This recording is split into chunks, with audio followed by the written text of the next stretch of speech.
ছোটবেলায় একদিন মাকে জিজ্ঞেস করেছিলাম, মা মুরগি কুরবানি দেওয়া যায় না? মা হাসতে হাসতে বলল, বাবা 2 পাওয়ালা প্রাণী কুরবানি দেওয়া যায় না। তারপর আমি মাকে বললাম, 2টা মুরগি একসাথে তাহলে 4টা পা হবে, তখন কুরবানি দেব। তখন মা হাসতে হাসতে পেটে পড়লো আর বলল, পাগল ছেলে, যা এখান থেকে, আমি এখন কাজ করছি, আমাকে বিরক্ত করিস না।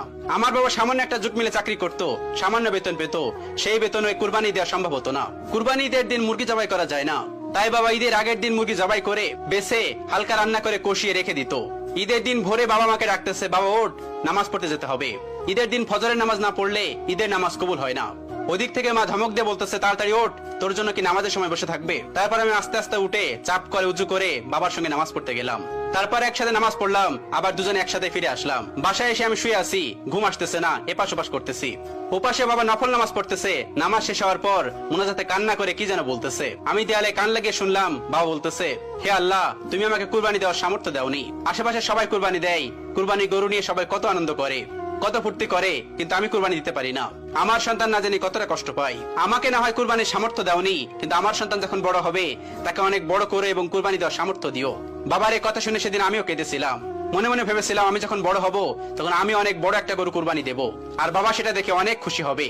তারপর সকাল হলো, বাবার সঙ্গে পুকুরে গোসল করতে গেলাম। ঈদের আগের দিন বাবা নতুন সাবান আনতো, সেই সাবান দিয়ে পুকুরে গোসল করলাম। তারপর গোসল শেষ করে বাড়িতে আসলাম। পুরনো পাঞ্জাবিটা পরে ঈদের নামাজ পড়ার জন্য ঈদের মাঠে গেলাম। আগেই বলে নেই, ওই সময় আমাদের 2 ঈদে নতুন কাপড় কেনার সামর্থ্য ছিল না। এক ঈদে কিনে দিত, সেটা দিয়ে 2 ঈদ পার করতে হতো। তারপর নামাজ শেষ করে বাবাকে নিয়ে গেলাম মাঠের দক্ষিণ পাশে মেলা বসতো, সেখানে অনেক খেলনা বসতো। সেদিন আমি একটা গাড়ি কেনার জন্য অনেক কান্না করেছিলাম, কিন্তু বাবা কিনে দেয়নি। আমাকে একটা বন্দুক কিনে দিয়েছিল, আমি বাড়িতে এসেও কান্না করেছিলাম। মা তখন বলতেছে, কি চেয়েছিল ছেলেটা, কিনে দাওনি কেন?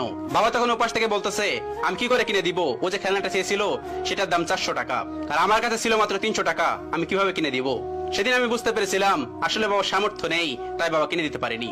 তারপর কান্না বন্ধ করে দিলাম। কিছুক্ষণ পর মা এসে আমার ডেকে নিয়ে গেল। মা সেমাই খেতে দিল, আমি সেমাই খেলাম। ঈদের দিন আমাদের তেমন কোনো কাজ ছিল না, কারণ আমরা কুরবানি দিতাম না, আর বন্ধুরা তাদের সবাই কুরবানি গরু নিয়ে ব্যস্ত থাকতো, তাই আমিও আর বাড়ি থেকে বের হতাম না। আর বাবা মায়ের রান্নার কাজে সাহায্য করত। মা সেদিন মুরগির মাংস আর চালের রুটি বানিয়েছিল, আর সেই সময় কষা মাংসের মুরগি দিয়ে রুটি খাওয়ার যে কি স্বাদ শুধুমাত্র আমরাই জানি, এই যুগের কেউ জানবে না। তারপর আমরা দুপুরে 3 জন একসঙ্গে বসে রুটি আর মুরগির মাংস খেলাম। ওই সময় আমরা কুরবানির ঈদে মুরগির মাংস খেতাম, কারণ আমাদের কুরবানি দেওয়ার সামর্থ্য হতো না। ওই মুরগির মাংস আর রুটির যে কি স্বাদ তা বলে বোঝানো যাবে না।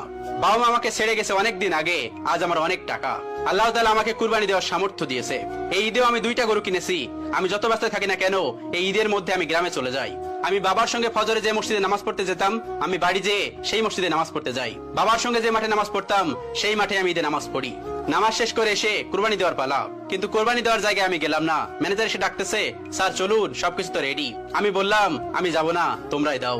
লোকটা অবাক হলো এবং আমার দিকে তাকিয়ে রইলো। সে হয়তো মনে মনে ভাবছে লোকটা কুরবানি দেয়, কিন্তু কুরবানির সামনে যায় না। কিন্তু আমি ওকে কি করে বোঝাই, ওই গরু দেখলেই যে আমার বাবার কথা মনে পড়ে যায়। তখন আমি তাকে বললাম, যারা যারা কুরবানি দেয়নি প্রত্যেকের বাড়িতে কুরবানির মাংস পাঠিয়ে দিও। তখন ও বলল, আচ্ছা ঠিক আছে, এই বলেও চলে গেল। এখন কুরবানির দিনে গরু মাংস রান্না হয়, কত মানুষ আসে, কত আনন্দ হয়, কিন্তু আমার গরুর গোশত খেতে ইচ্ছা করে না, আমার ভালো লাগে না। আমার ইচ্ছা করে মুরগির মাংস দিয়ে রুটি খেতে। তবু আমি কাউকে কিছু বলি না, কারণ আমি জানি আজকে আমি রুটি আর মুরগির মাংস খেলেও সেই স্বাদটা আর পরিতৃপ্তিটা পাবো না। সেই স্বাদটা যে হারিয়ে গেছে, সেটা যে ছিল আমার মায়ের হাতের রান্না। যাদের মা বাবা নেই তারাই জানে মা বাবা ছাড়া ঈদের আনন্দ ঠিক কতটুকু। মায়ের হাতে সেমাই না খেলে, বাবার সাথে ঈদগায় না গেলে ঈদ কি আর হয়?